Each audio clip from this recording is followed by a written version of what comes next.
Bonjour et bienvenue dans la vidéo numéro 28 pour les premières EFG. On va faire l'exercice 13, page 100.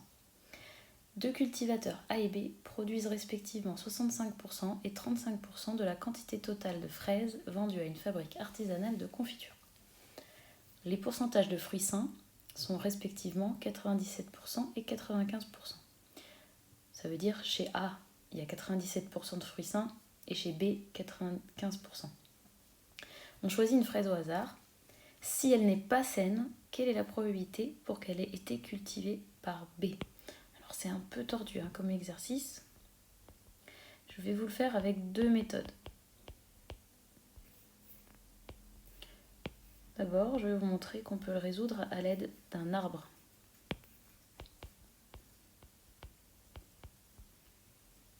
Alors, allons-y.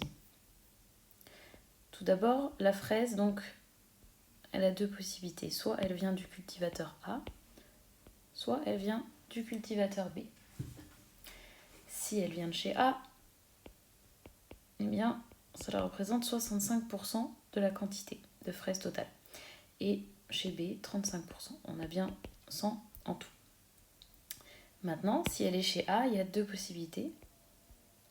C'est que ce soit un fruit sain ou que ce soit un fruit pas sain. Et c'est la même chose chez B. Donc je vais mettre sain. Et pour mettre pas sain, je vais prendre cette notation. Le contraire donc. Alors, chez A, il y a 97% de fruits sains. Donc forcément, elle a 3% de fruits pas sains.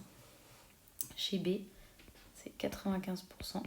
Et donc ici, 5%. Alors, on me demande si elle n'est pas saine, quelle est la probabilité qu'elle ait été cultivée par B? Je vous avais dit que dans les arbres, quand il y avait un si, ce qu'il fallait faire, c'était décaler la ligne du temps, en quelque sorte. Le problème ici, c'est que le si, il commence déjà tout au bout de l'arbre. Et donc là, en fait, on doit revenir en arrière. Si elle n'est pas saine, quelle est la probabilité qu'elle ait été cultivée par B? Ça marche pas du tout, vous le voyez bien. Donc en fait, on va être obligé d'utiliser la formule qu'on a vue dans la théorie. Donc la probabilité qu'elle soit cultivée par B, sachant qu'elle n'est pas saine, eh bien j'espère que vous vous en souvenez toujours. C'est la probabilité de B et qu'elle ne soit pas saine, divisée par la probabilité qu'elle ne soit pas saine.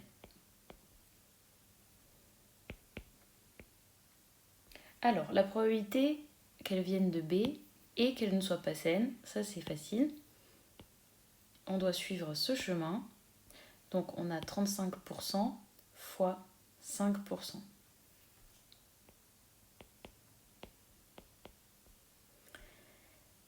La probabilité qu'elle ne soit pas saine, par contre, eh bien, il y a deux possibilités. C'est ce que je viens de tracer en violet, ou alors c'est qu'elle vient de A et qu'elle n'est pas saine. C'est un ou. Donc vous vous rappelez le symbole plus. Donc soit elle vient de chez A et elle n'est pas saine, donc 65% fois 3%. Ou alors elle vient de chez B et elle n'est pas saine, donc 35% fois 5%. Et on trouve 35 sur 74 et cela nous fait environ 47%. Donc la probabilité qu'elle ait été cultivée par B si elle n'est pas saine est de 47%. Alors maintenant, on va faire la méthode 2 avec un tableau. Donc dans ce type d'exercice, il n'y avait pas de méthode imposée, vous choisissez ce qui vous inspire le plus au moment venu. Alors on va regrouper toutes les informations dans un tableau. Je vais avoir d'une part les fruits de chez A et le fruit de chez B, et d'autre part les fruits sains et les fruits pas sains. Et sans oublier les deux colonnes de total.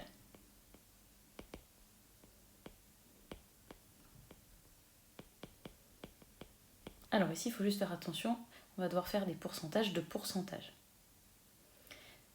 Alors, on sait qu'il y a 65% au total de la production qui vient de chez A et 35% au total qui vient de chez B. Le total ici va être 100%.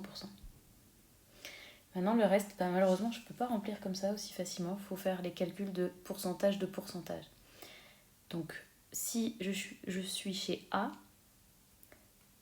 pour qu'elle soit saine, eh bien, ça va être 97% de 65%. Je peux encore même regarder mon arbre ici, vous voyez. C'est 97% de 65%. Donc, vous vous rappelez, on multiplie pour trouver le nouveau pourcentage. Et on a 63,05%. Après, pour trouver l'autre, soit on dit que c'est alors 3% des 65%, ou alors on regarde ce qui manque pour aller à 65%. Ça fait 1,95%. Chez B, on va faire la même chose.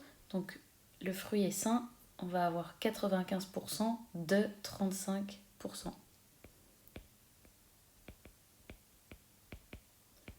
Et on va obtenir 33,25%.